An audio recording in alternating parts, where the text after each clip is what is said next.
So okay ស្វាគមន៍អ្នកនាងមកកាន់KCW Podcast ឬក៏ Khmer Club Wrestling សម្រាប់ episode នេះគឺជា episode ពិសេសមួយដែលយើងមាន special guest របស់យើងដែលគាត់កំពុង stand by ហើយអញ្ចឹងខ្ញុំគិតថាកុំឲ្យខាត់ពេលទៅជួបបងទាំងអស់គ្នា so maybe you can give us a short introduction about yourself. Okay, I'm trying to learn the numbers now, but hey everyone, my name is Keo Vandu. I've been wrestling for 6 years, trained by MCW down in Baltimore, and also QT Marshall at GCM and AEW, and also learned from Rocky Romero of New Japan Dojo, as well as Cody Rhodes, as everyone knows, guided me early on in my career. So I'm hyped. I'm happy to be with you guys. Happy to be a guest with you guys. Yeah, so we know about your backgrounds and a little bit about yourself as well, and you've been training by I think the Nightmare Factory, right? QT Marshalls and Cody Rhodes. Before it was Nightmare Factory, it used to be called Power Factory. It was just QT Marshall. But Cody Rhodes and his wife always been training. And then when AEW was a startup, they wanted to make a school based on Nightmare Factory. So basically a developmental for All Elite Wrestling. I remember when the business changed, it went from Power Factory to Nightmare Factory. I remember the whole painting, the whole design, the whole rules. It became more strict in training. It became, all right, you guys got to be very professional because Tony Khan's going to be around. So don't act like fools. Yeah, okay. Interesting. Okay. So the next question is why wrestling? Right, wrestling, I always grew up watching as a kid, as everyone. I mean, I know you guys grew up watching as a kid. With me, so when I was 4 years old, every time my grandma babysit me, I mean, rest in peace to her, she always like tell me, all right, no more video games. I want you to watch TV. I grabbed that remote. The first thing I saw was No Mercy 1999. The first wrestler I saw was the British Bulldog versus The Rock. And I'm like, holy shit. And then the next match was Mankind versus Val Venus. And I'm like, holy shit. And then the third match, I remember China versus Jeff Jarrett. It was a housekeeping match. I don't know, a lot of people don't know that match. But that was like crazy hardcore match. Basically using the housekeeping weapons. And the main event was Triple H versus Stone Cold. And after that, my mind was blown. So, yeah. And then fast forward, after I graduated college, I played all 4 years of college tennis. I always have a plan. After I finish college, I'm going to go train in wrestling school. And then my mom heard that news. She was like, are you sure about that? I'm like, yeah, you know me. And then my family approved that. So which is kind of rare. My parents, usually they'd be like, no, don't do that. Yeah, like, no, don't do that. But my stepdad, he used to be a gymnast, like circus act. He used to jump through the ring of fire.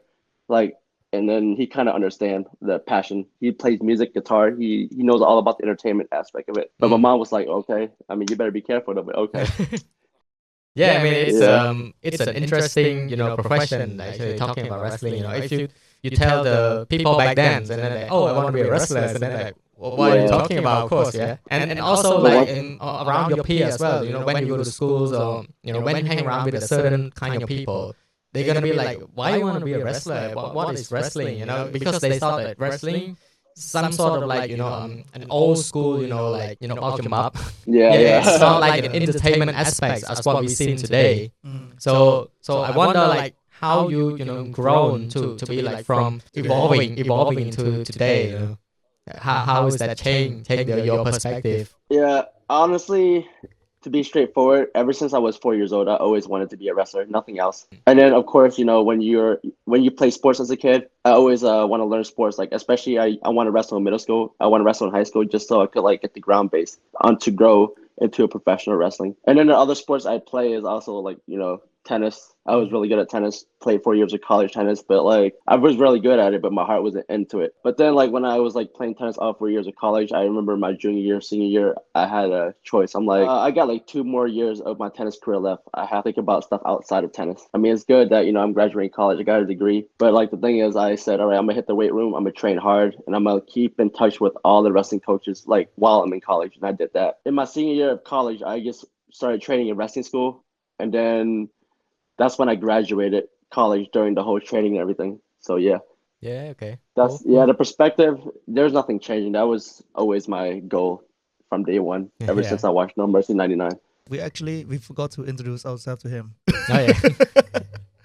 So yeah, we have I think we already talked. I'm Jay, and this is Jinn, and earlier he's going to grab some coffee actually. His name is Zell.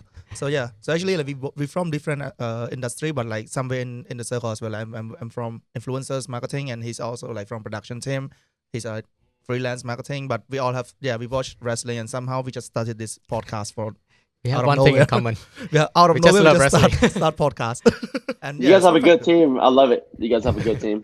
Fun fact: there's no. I don't think there's other podcast here in Cambodia that talk about wrestling. So we kind of like the first one, and still continue. Yeah, I'm like, wow, okay, you guys are like talking about Cody Rhodes. You guys talking about new stuff right now. we're keeping up with the trends, and also we kind of talk about what people are commenting, because like in Cambodia it's been a while that people watch wrestling, and I think they started to watch again now, because like we used to watch on a TV channel from Thailand. They broadcasting like a few days after the show or a few weeks after the shows, but now they don't really like follow the TV anymore. So but after that we made this podcast happening, I think when we talk about this like a certain topic, they just go and like search it up on YouTube, the latest updates or what, something like that.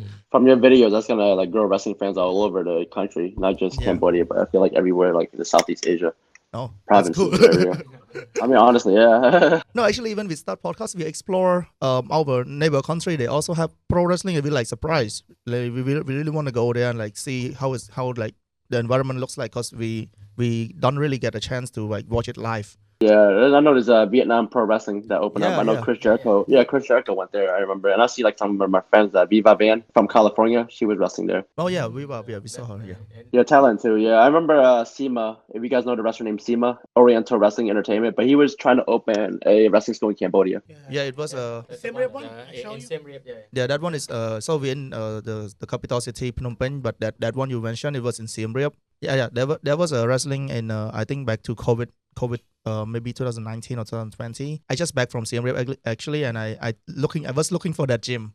It was in a gym, but they couldn't find it. Couldn't find it anymore. Yeah. They do it inside a boxing ring. Yeah. Yeah, they use a boxing ring. Yeah. They use a boxing ring. So yeah. they do hybrid. They have like a international boxing style. They do Kodi Khmer kickboxing, and then during free time they just do wrestling. All in one. That's Crazy. trying to fall in the boxing ring is the most painful thing. Like I just think about it hurts. Just I got family. My uncle and aunt live in Siem Reap, so I keep in touch with them like almost every day. Yeah. So okay, I think before we move on, because recently we have you're watching AEW Revolution, right? Sting had his last match with Darby Allin and the Young Bucks. What do you think about the match? The match was I mean, I would say this for Sting. He's like almost like what 60 years old, 65, around that range. I'm not sure exactly how old he is, but Yeah. to say that he had his last match and he went all out for that match is amazing. I mean, not a lot of legends or like wrestler would be able to have that long match. Like people didn't expect to be that crazy, especially when Darby Allin jumping out from the glass. Doing the I'm like coffin that drop. dude. That dude is crazy. I know. I met him in Georgia a lot of times when I live in Atlanta. That dude is like, he's daredevil. Pretty cool to see from beginning to end of the match. Like he brought his two sons in, so he wanted to have a family moment there. In the beginning when he did the whole splash, that was like a heartfelt moment. Everyone, I mean, that could like make any non-wrestling fan a fan if they watch that last match of Sting. Is memorable. It's very memorable to me. I watched him as a kid, and it's like to see him go out like that. It was like, Yeah. I love it. Yeah, it gave me goosebumps when I saw the entrance, Sting entrance. Yeah, like the 3 generation of his version. Yeah, his persona, yeah.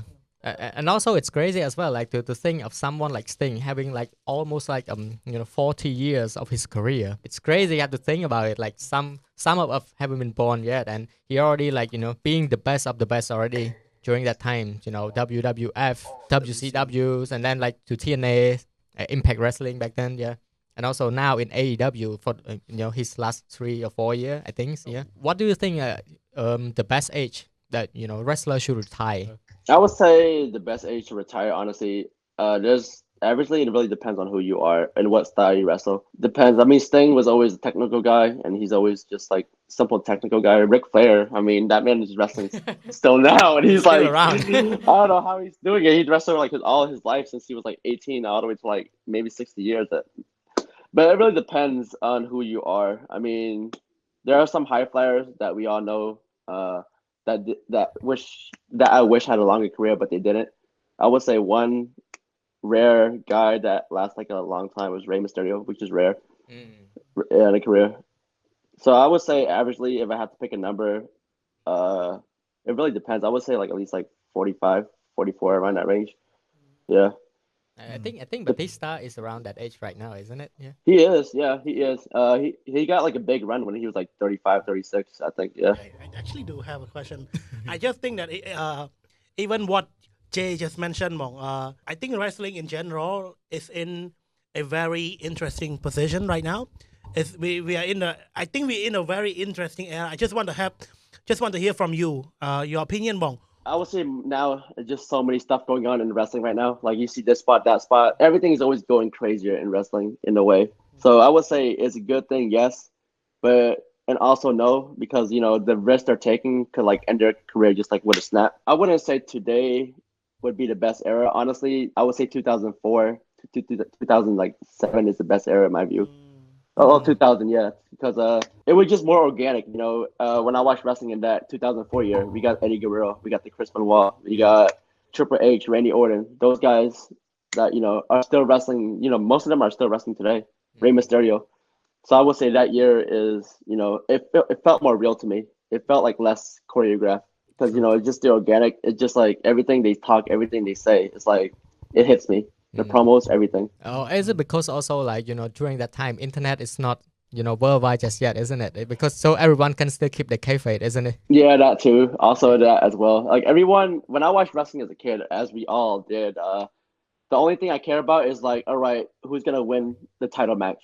Now everyone is worried about what's going on in a locker room, who's bullying someone in a locker room, who did CM Punk bully again? Everyone is so more worried about the backstage stuff rather than what's going on with the whole story that they're trying to pitch. There's always stuff they always want to know what goes on backstage, especially. That's the thing that changed a lot. Yeah, sure. So okay, since we talk about it right now, I think there's a link to the question as well. Like, do you think social media is bad for wrestler?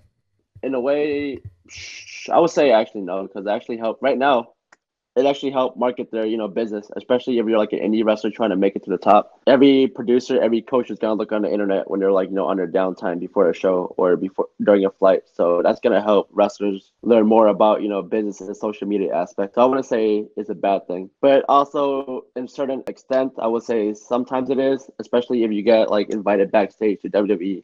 And people are like recording silently, seeing what's going on backstage. So when I did like WWE, AEW, all of that, they always say the rules are, all right, do not record anything backstage. If you do, you would be escorted out. You would not be invited again. And surprisingly, many people don't listen to that rule and they get caught. So Yeah. Even though they've been told, they still, having like some sort of access to record some things and then like put it online and then like everyone talking about it and also like, wrestling news and stuff, just, for clicks, isn't it? Yeah, I mean, but then especially it's kind of shitty for the coach or your friends that invite you to go. Many people that invite you to go, they hang backstage and also meet the coaches, meet the, promoters, meet everyone.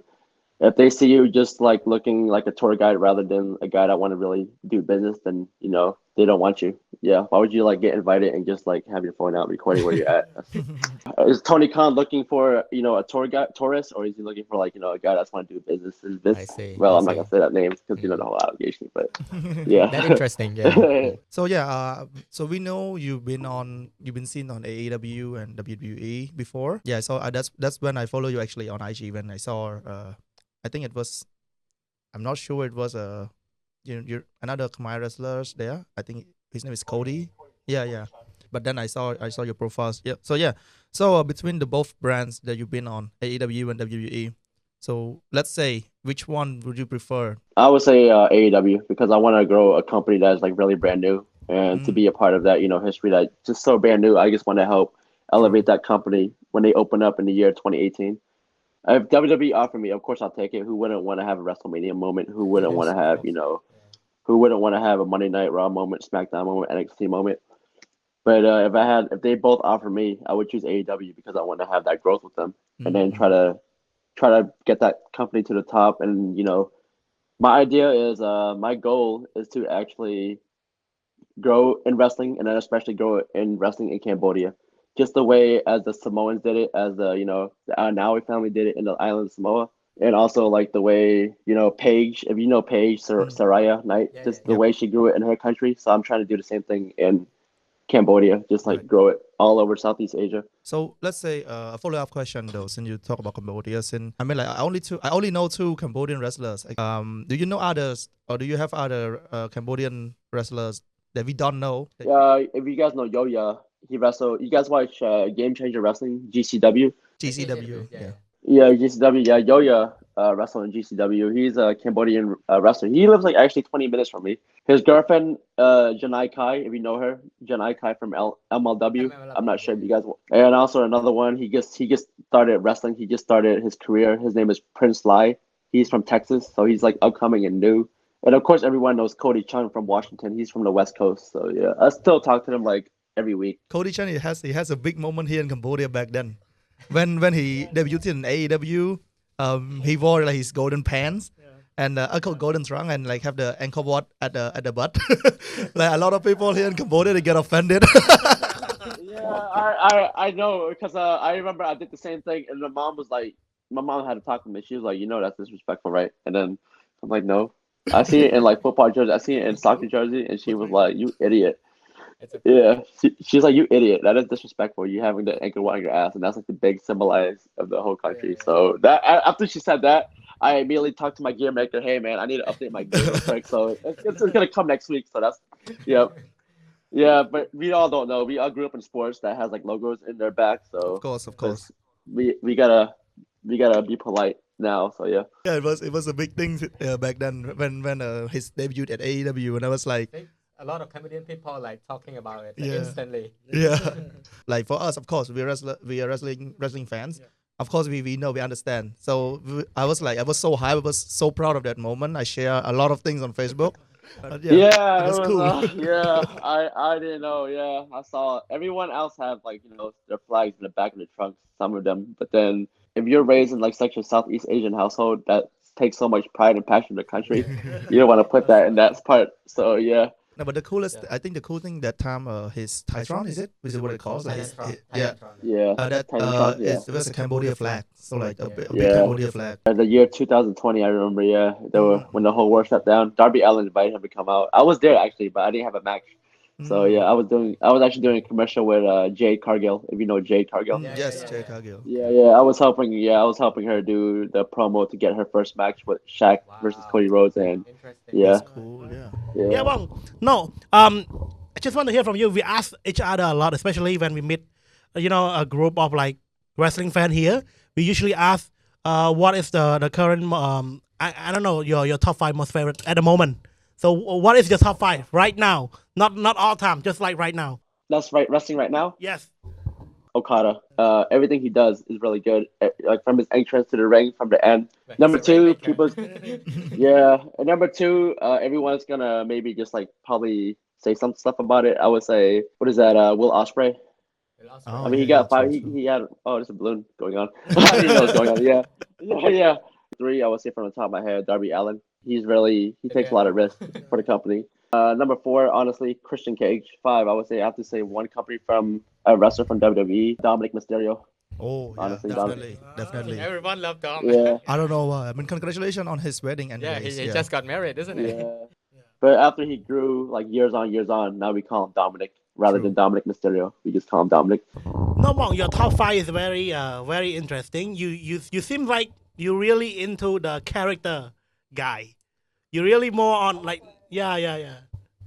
I wouldn't say like too much on character. I would say like too much of that relates to him to life, because we all feel a little part of Dominic when he said, "I am no longer your son," because Dominic doesn't want to be known as Rey Mysterio's son. And then he proves that he said one thing. I just remember he said, "I'm way better than Eddie Guerrero." And then in his heart, he said he wants to be better than Uncle Eddie. Will Ospreay, he said he beat Omega, he beat Okada, and he's gonna beat Chris Jericho. That's what he wants in his career. He put his time and management from the UK to come here and challenge everyone.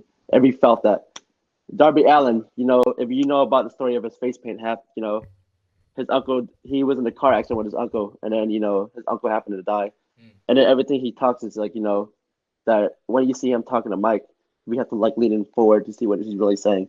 Yeah, I think it's pretty cool. I think it's also a pretty interesting list from you as well. So the next one would be what is your dream match?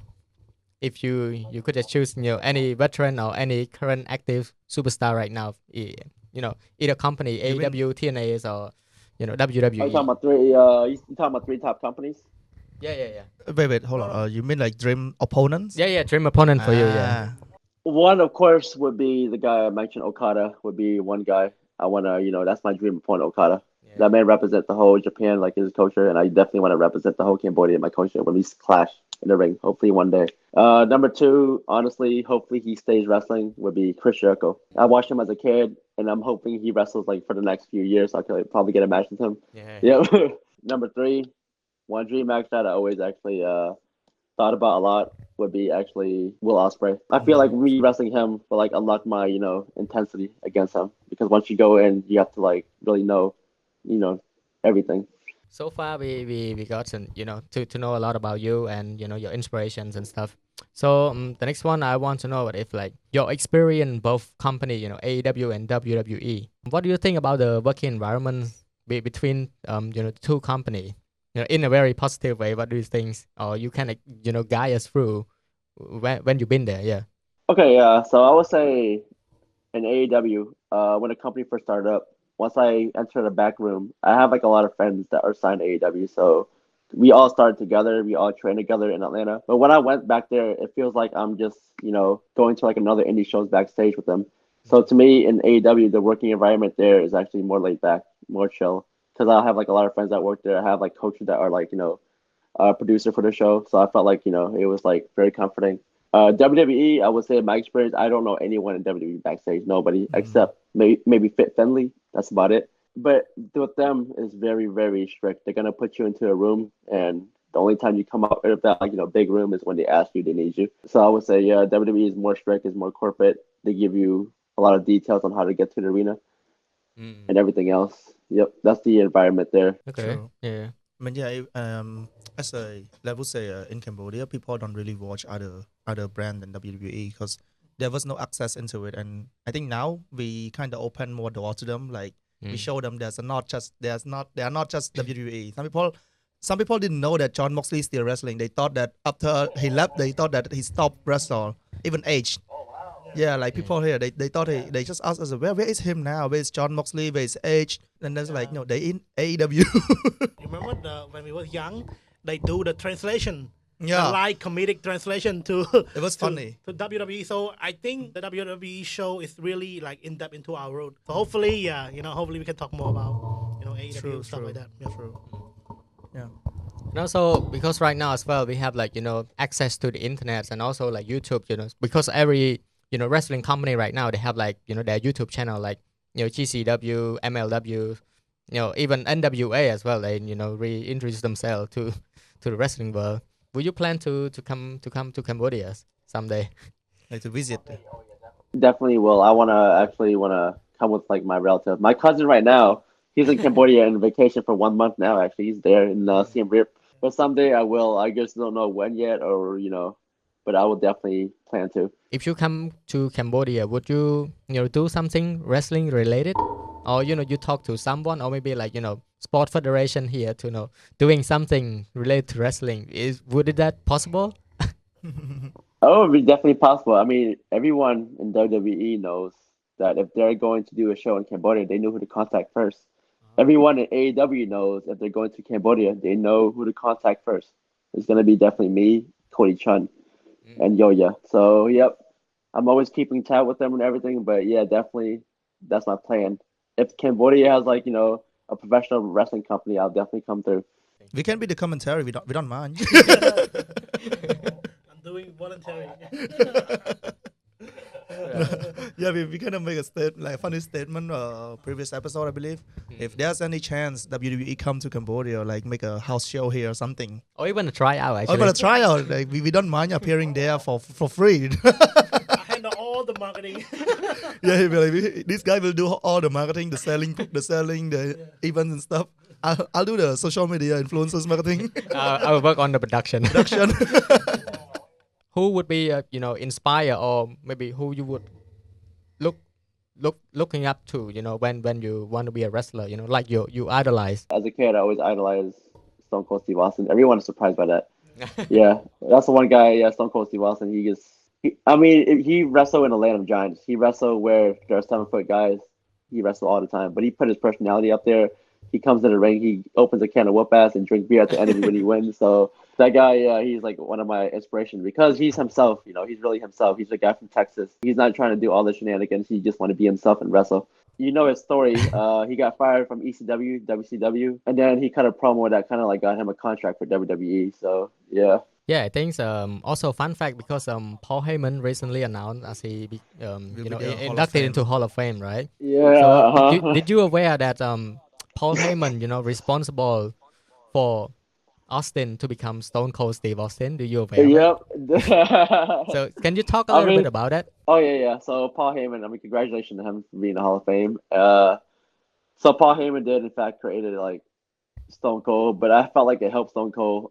It helped Steve Austin motivate him to become Stone Cold because before it, he was known in WCW, Hollywood Stunner Steve Austin. In ECW, he was just known as just a guy that talks a lot, and he said, "I want a job. I want to wrestle. I'm not here to do hardcore matches. I want to wrestle."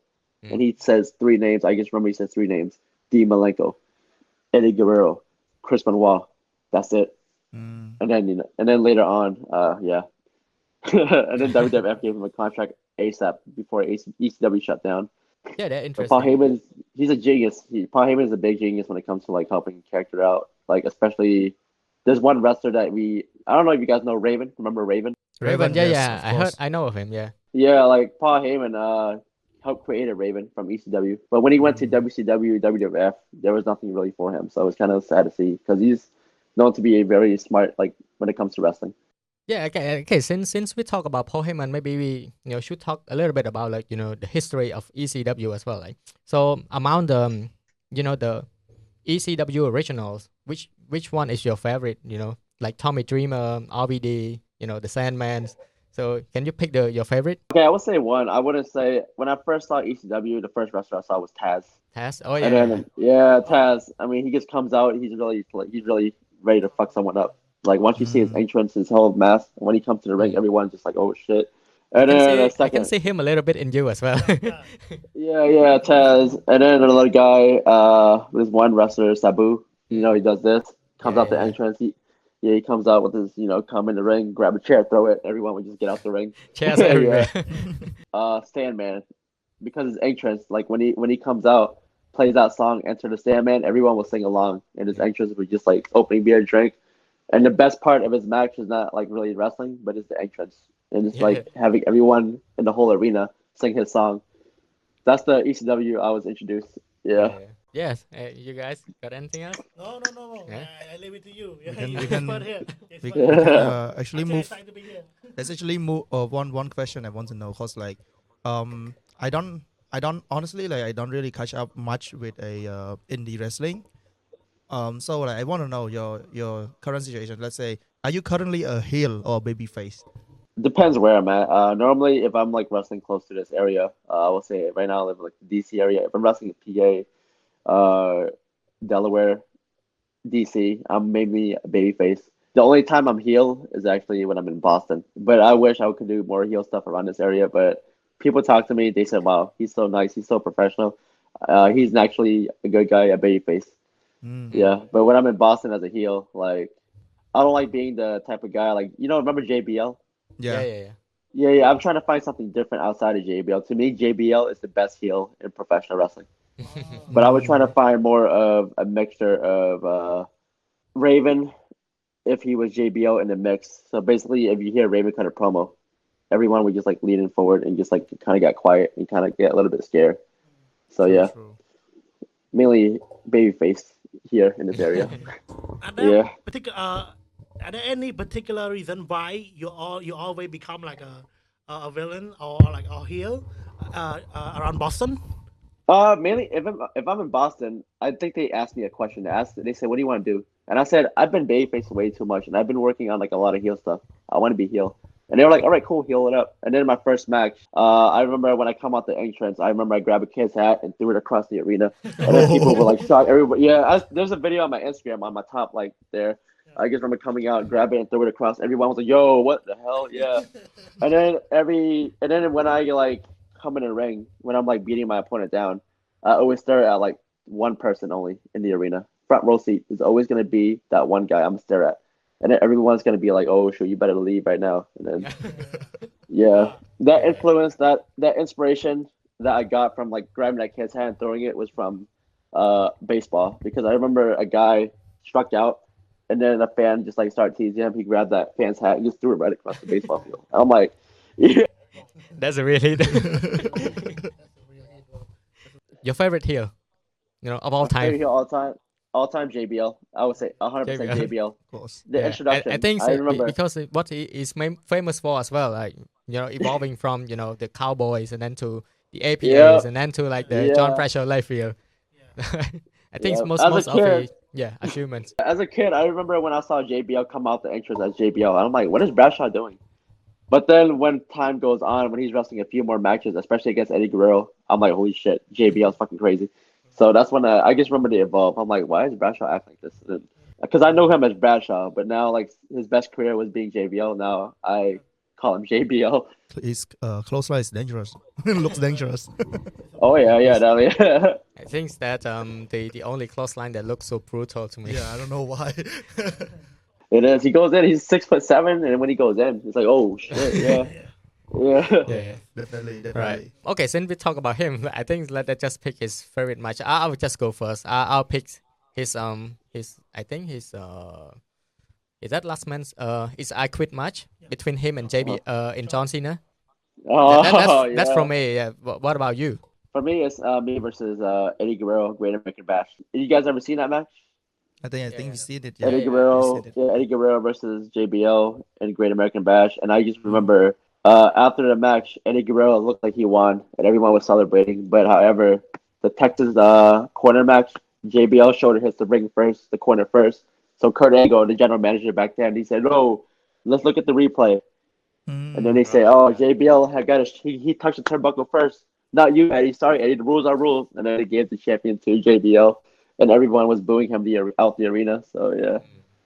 It was just like moments right there. Okay, interesting. So, I think, we go through a lot already. There's actually one more question I want to know. Because he's been wrestling for quite a while, right? Do you ever have like a serious injury from wrestling? Honestly, I'm blessed to say never serious, actually. Honestly, no. I have like a few sprained muscles there and there, but like I always took care of it quickly. I would say the worst injury I had was when I got like kicked in the ribs. So I just remember when I got kicked in the ribs, I was like getting out the ring. I'm like, I was trying to yell something, but there was no voice coming out. And I just remember the referee was telling me, "Are you good?" And I was trying to say something, but the referee didn't hear my voice. So basically, he just said, "All right, he's good." I'm like, "Nah, but yeah." So I ended up finishing the match. That's the worst injury I had, was getting kicked in the rib. Yeah, I took like a month off because I think I went to a chiropractor and I went to a doctor. They said, "All right, you got to rest for 1 month." It's very painful spot actually. Even you got tattoo around that area, it's painful. The most painful. You got a tattoo? You got a tattoo around that zone? Yeah, I did have my tattoo. Oh wow. Yeah. Let's just go through the last one. Yeah. WrestleMania 40. It's related to WrestleMania because we are moving there now, so we want to know kind of like your prediction, especially on the big match, like the biggest tag team match. They just announced yesterday, isn't it? Yeah. What is your thought on the recently The Rock coming back to involving with WWE, and also he's currently the board of the TKO as well. So it's just like so many things going on right now. True. I want to share your thoughts. Like what my thought of this is fucking awesome as shit, because I mean The Rock, if you see him come out, everyone are so happy to see him now. But then when he turned heel, everyone was like, "Holy, this is interesting," because they've never seen like The Rock turn heel in a long time. Yeah. So yeah, it's pretty good. I mean, he sold out like 5 Monday Night Raws. He sold out like 5 SmackDown, the past 5. Even though he doesn't wrestle in both companies, both brands actually. So he helped sold out all arenas leading up to WrestleMania. So that's good for business. You have any prediction, Mong, for some of the match in at this year WrestleMania? Name a match. I'll give you my answer. Name a match. Okay. I'm gonna start with the interesting one. Seth Rollins and Drew. What do you think? Drew, Seth Rollins. Oh, Yeah, oh, honestly. interesting. it's Yeah. interesting. Bang. Yeah, because it's probably our mind, our prediction is gonna be Drew. We don't know why. It's just like It's just like we just have the sense that it's going to be Drew for some reason. Yeah. We don't know how to explain. Just like Yeah, I feel like WrestleMania wise, Seth retains, but next pay-per-view maybe Drew. But would you be there? Would you go to see them live? I'll be wrestling in WrestleMania week, so there's the thing. When WrestleMania happens, there's gonna be like a lot of indie shows in that area that 1 week. But I'll be wrestling in Thursday, Friday, and Saturday, and some Sunday shows. Yeah, but I won't be. I'll be watching WrestleMania, just not in the arena. I'll be in Philly, but I'll be like doing business in Philly, just like wrestling and different promotions. Do you think the current state of women wrestling right now is better comparing to to the last 10 years or so? Oh yeah, way better, a lot better. Yeah, I mean back then, women wrestling would just like look at it as just like maybe a bathroom break, or like the only time people would stay is when there's like a bikini contest or whatever. But now, like I mean, right now it shows that it just shows that I we don't all mind watching if they're women still wrestling. doing that. I don't know. I mean, if you watch Rhea Ripley, you won't. Nobody doesn't want to go on a bathroom break watching Rhea Ripley. I mean, True. she got the look. Everyone loves her. I mean, she got a good look. Yeah, no one's gonna use the bathroom when she's wrestling. Everyone will like stay in. Yeah, So that's the only woman talent with respect right there, Rhea Ripley. Yeah. So your favorite women wrestler right now? Right now, Rhea Ripley. Yeah, but if it's Nice. all time, if it comes with all time, I would say Lita. Lita. oh yeah, All Lita. right. Yeah, all time. Okay. Yeah. We can do fist bump there. She's my favorite as well. Yeah, all time Lita. Yeah. The women divisions, not just WWE in particular, I think it's almost everyone around the United States and also outside the state as well. They got a lot of inspiration from Trish Stratus and Lita's, Mickey James and so on and so Oh forth. yeah. Yeah, so they change the perspective of wrestling, because they in between, the era of the attitude where everyone just a managers and a sideshow, and then to the diva, and then to the woman revolutions and so forth. So I think they did a lot of things, to change the landscape of wrestling for women. Yeah. They did. They changed a lot. Yeah, which is a good thing too, because back then there was actually some good women wrestlers that couldn't make it to the top. I mean, if you guys remember Luna Vachon. Yeah, she's a very good wrestler, very good. But then, like, she had to like help Sable win a match. She has to help all the women that don't know shit about wrestling win a match. So she kind of she was like the ring general, the coach in that year. Yeah, there's like a lot of inspiration I sense of women wrestling now. They get inspired by Luna Vachon. Yeah, I think Luna Vachons and Medusas and the other few like Jacqueline as well. Jacqueline Jazz, I remember Jazz. She's like ruthless. Yeah. Yeah. So those women, didn't get their flower actually. So, but still, Yeah. it's good that to see you change. Definitely, it's a 100%. good thing. Yeah. And also like this younger generation, they took a lot of inspiration from them as well. Like Roxanne, she's in NXT right now. True. Yeah. And the other, but there's so many that I couldn't name them, but still, they on the good term right now. They are, yeah. Yeah. Hopefully it grows by like a lot. I remember the Mae Young Classic. I don't know if it still goes on. I haven't keep up with the product, but I just remember the Mae Young Classic showcased like a lot of women wrestlers. That's like so many promising isn't it? superstars. Yeah, a lot. Yeah. Okay, Bong. So I think so. Do you ever see the channel from Chris Van Vliet? He doing interview wrestlers and TV personalities and stuff. You watch his podcast? I do. I watch some podcasts that I watched many of it actually. I watched the recent one when he interviewed Lance Storm. Yeah, that's the recent one I watched last night actually. Lance Storm when he interviewed him. Yeah. Yeah, because I want to end this conversation with what he always ask his interviewee. So, what is the 3 things that you being grateful right now? Well, one is family. I mean, without them, without family, they wouldn't motivate me. They wouldn't motivate me to do stuff that I do now. I mean, they motivate me to go to the gym. They motivate me to do wrestling. They motivate me to just stay focused on family. Yeah, and then number 2, I would say one is my doctor. So when I was 4 years old, I had an asthma attack. I almost nearly died. So yeah, without that doctor like giving me prescription and like saving me, I wouldn't be alive today. So I would say my doctor, who I still talk to like to this day. She's not retired, but I still talk to her like every week about like stuff. And also, number three, I would definitely say one person would be my friend that I still hang out to this day, my high school friend. Shout out to Abel. So when I started my wrestling career, he was the first guy I told that I want to be a wrestler. His first thought was like, "Man, shut up." That's the first thing he said, and I'm like, "Yeah, I'm serious, Abel. Come on now." And they say, "Yeah, dude, I respect that, dude. I respect the grind." And then he always like support me to this day. Many people would just like doubt me, but that doubt is like my motivation. But he's the only guy that says, "Hey, man, just yeah." You grow up in in the US, like you were born there, or you were born in I Cambodia? was born in Alexandria, Virginia. Mm. So that's like I was born in America. Yeah. Yeah. Because Right. wait, I see your name, like your real name on Google Meet here, Rati. Yeah, Right? yeah, Rithi. Yep, my middle name, Rithi. Yeah, that's my grandma actually gave me that middle name because I think when I was born, my mom wants me to have American first name, so my real name is actually Danny. Danny. Because my uncle gave me that name. He said when I say your name in the hospital, Danny, you start laughing, so we just gave me that name. And then my grandma said, "Yeah, man, she needs a Cambodian name, middle name. I want him to be Rithi, which means power, I Yeah, believe." power. I'm like, yeah, power, yeah. And then of course last name is Kale. Keo. So that runs in the whole family. Yep. Actually, yeah, I thought we finished, but I just want to add on one more before we leave. Oh yeah, sure thing. Yeah. Yeah, because almost every episode we having a comment of people keep responding to us about like wrestling is fake.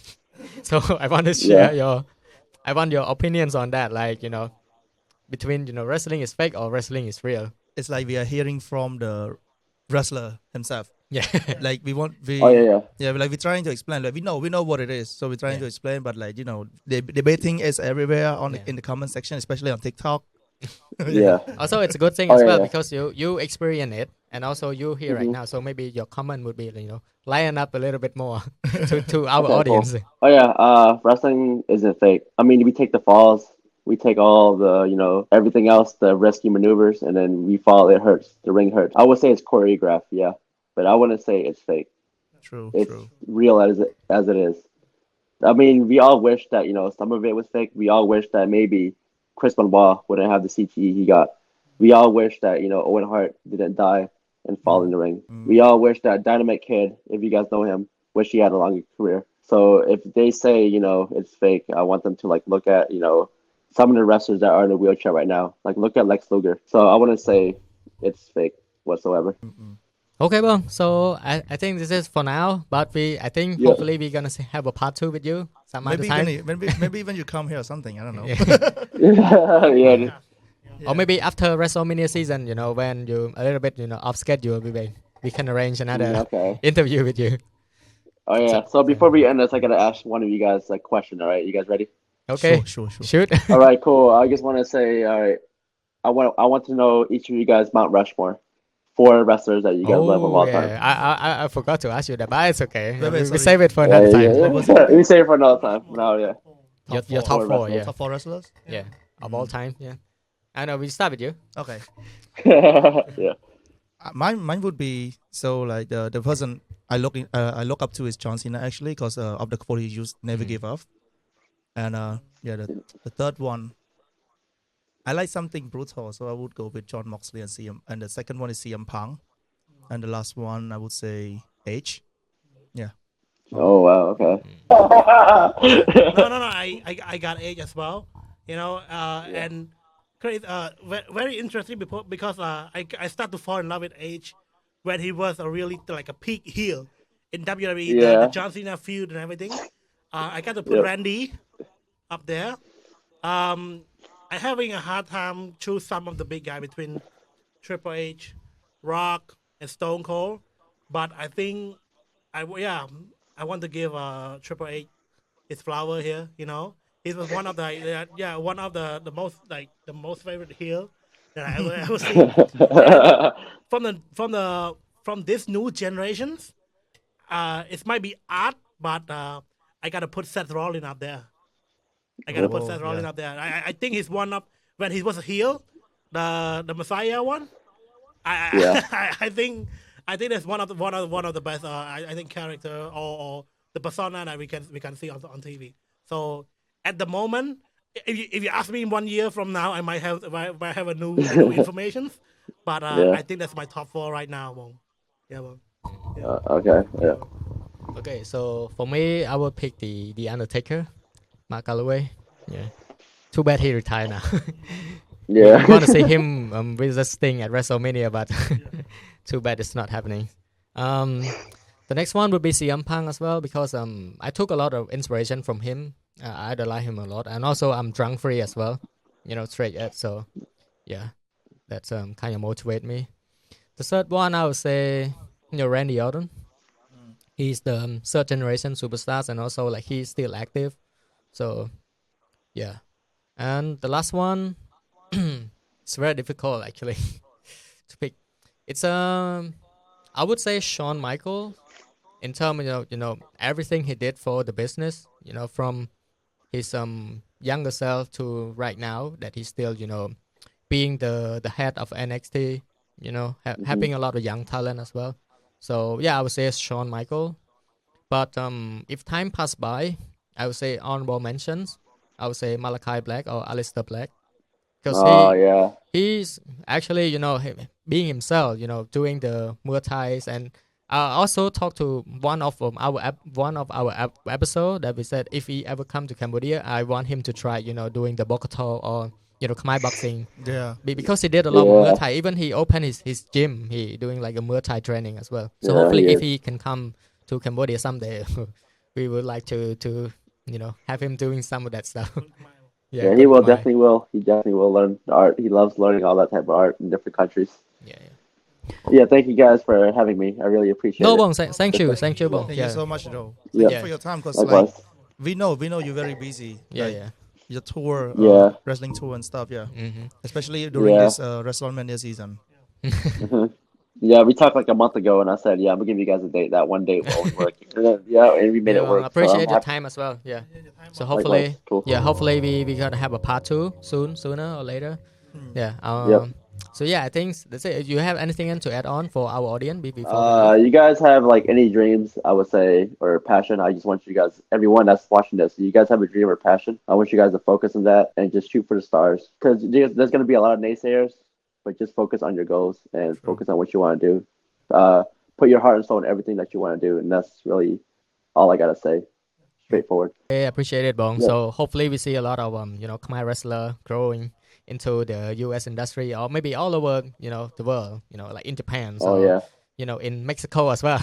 Who knows? Yeah. Yep. So hopefully everywhere, and also in Asia, like if we can grow as a federation, like I don't know, like Asian Wrestling Corporate or something.